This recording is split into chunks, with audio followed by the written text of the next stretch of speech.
Okay, it's day 42. I think this is 1201 Maryland Avenue. 1201 Maryland Avenue. What's at 1201 Maryland Avenue? Well, it's the NNSA. Double N, not PP. Double N. NNSA, the National Nuclear Security Agency. We have the National Security Agency up in Fort Meade. This is the National Nuclear Security Agency. It was created by those guys down there, 1999, for managing nuclear proliferation all over the world. It went from the military to the FBI, which is just around the corner, okay?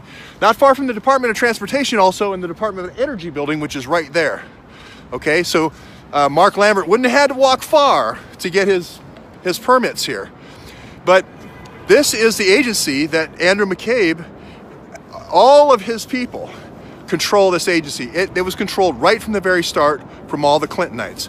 And Andrew McCabe, Mueller, Rosenstein, Comey are all in that bunch. It's also going to be Burrell and Sean Henry of CrowdStrike as well. But this agency gives you carte blanche. It gives you color of law to ship containers anywhere in the world. Bottom line, you can do anything you want.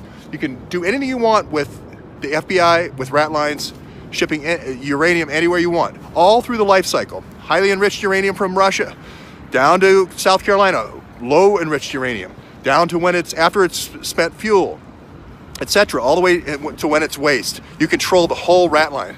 And that's the key here, because when the spy ring in Congress starts is also 1998.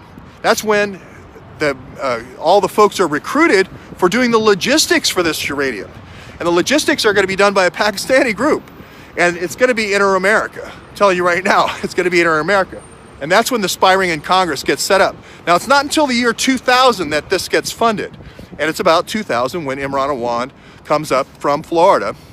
Well, actually, he does a little bit more time in Florida.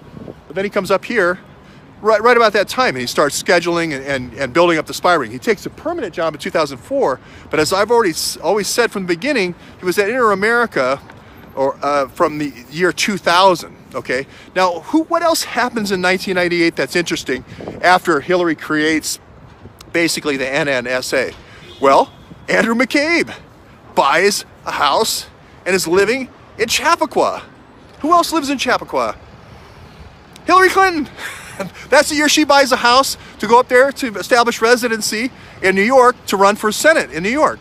There's another guy named Kennedy that kind of dies in a plane, but let's forget about that. But that's when Hillary basically establishes residence in the state of New York. Now, Hillary's about ready to run for president last year, 2016. There's another purchase of real estate in Chappaqua. Now, isn't that where that server is? Isn't that where that special server is? Yeah, it is. Andrew McCabe buys a house in Chappaqua. I published both addresses today. If you don't believe me, look at Twitter.